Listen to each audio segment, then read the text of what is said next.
À l'heure où je tourne cette vidéo, on est le 2 août et en seulement 2 jours, je viens de perdre à peu près 10 000 euros.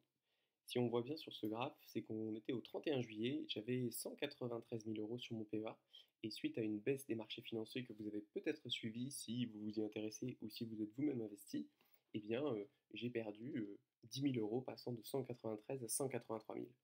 Alors concrètement, la baisse en pourcentage est pas énorme, hein. On a eu une grosse baisse de quasi moins 4% le vendredi et moins 1% le jeudi. Mais quand vous commencez à avoir des gros chiffres, bah forcément, ça pèse lourd parce que 5% de 200 000 euros, et bah ça fait 10 000 euros, c'est QFD. Ce qui est intéressant de remarquer ici, c'est que en 2 jours, je suis capable de perdre à peu près ce que je peux gagner en plusieurs mois. Et c'est clairement ce qui va se passer si vous avez envie d'emprunter la route de l'investissement long terme et passif. C'est qu'il y a un moment, votre patrimoine et les variations de votre patrimoine liées à la bourse eh bien, vont très largement dépasser euh, les gains réguliers mais marginaux liés à votre activité professionnelle.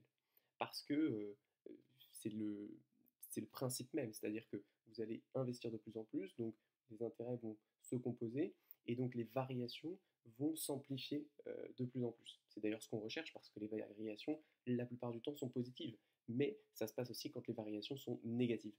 Et là, c'est extrêmement important de comprendre ce que ça implique d'un point de vue psychologique.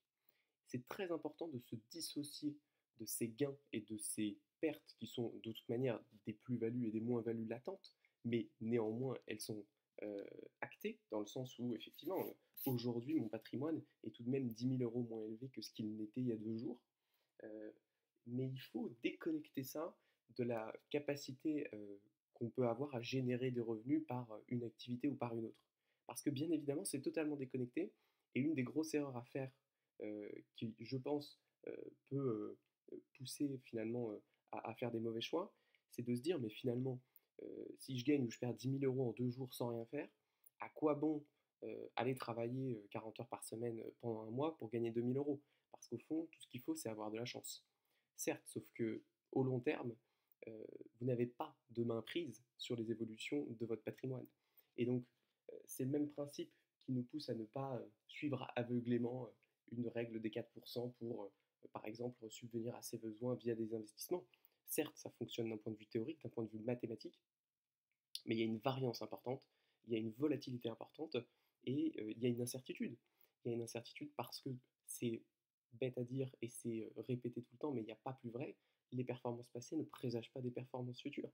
Donc il faut être capable d'accepter, de tanker des baisses importantes qui vont probablement représenter plusieurs mois, plusieurs années potentiellement de salaire. Parce qu'aujourd'hui, là, on attend qu'une baisse de 5% en 2 jours. Mais 5% en 2 jours, c'est anecdotique. Un bear market, c'est 20, 30, 35%. Aujourd'hui, si je perdais 35% de la valeur de mon portefeuille, ça voudrait dire que je perds 70 000 euros. Ça représente plusieurs années de travail. Donc, bien évidemment que ça peut être source de stress, et il est impératif de comprendre ce que ça implique. C'est-à-dire qu'au fur et à mesure que vous investissez, il faut prendre le recul et se dire, ok, là j'ai 10 000 euros, là j'ai 50 000 euros, là j'ai 100 000 euros d'investis. Il faut se rappeler qu'il y a un moment, on va prendre un moins 30, moins 35, peut-être moins 40%.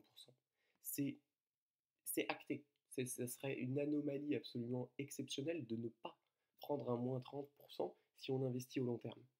Alors évidemment, une des manières d'esquiver ça, c'est de dire, bon bah finalement, moi je ne peux pas supporter ça, donc je vais investir au court terme. Sauf qu'en investissant au court terme et en essayant de sortir des crises, eh bien vous allez totalement massacrer et gréver votre performance long terme parce que vous allez sortir au mauvais moment, vous ne serez pas capable de rentrer au bon moment, et donc clairement vous allez vous faire avoir parce que le temps sur les marchés financiers bat largement le fait de timer le marché.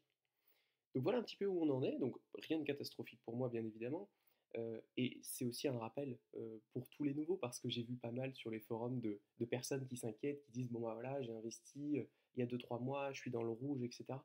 Ok, vous êtes dans le rouge, rappelez-vous que probablement que si vous commencez à investir, vous êtes au tout début de votre période d'accumulation, donc c'est plutôt une bonne nouvelle pour vous. La seule personne pour qui ce serait une officiellement mauvaise nouvelle, c'est la personne qui aurait fait ses calculs, se serait dit ok, bon, j'ai assez d'argent de côté, bon, je lâche mon activité professionnelle et je vide mes investissements. Si à cet instant-là, votre portefeuille prend un gros coup sur la tête, oui, là, ça peut être problématique parce que là, vos projections, si elles ont été trop optimistes, si elles ont été mal calibrées, eh bien, vous pouvez vous retrouver en difficulté financière et probablement contraint de reprendre une activité qui générera des revenus. L'avantage dans l'inconvénient, c'est que cette période qui est la plus risquée d'un point de vue, ce qu'on appelle séquence de risque au niveau des portefeuilles, c'est-à-dire que c'est beaucoup plus risqué de subir un bear market juste quand on commence à piocher dedans que 10 ans après.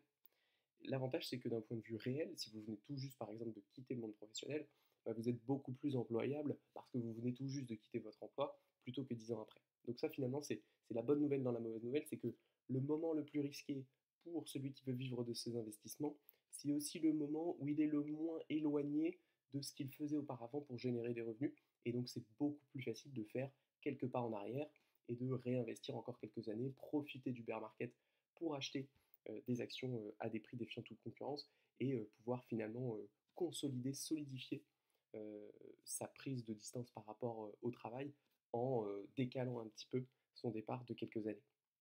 Je vous remercie d'avoir regardé cette vidéo, bonne chance pour tous les nouveaux qui stressent un peu, et si vous stressez trop, rappelez-vous que les actions, c'est peut-être pas fait pour vous. Ciao!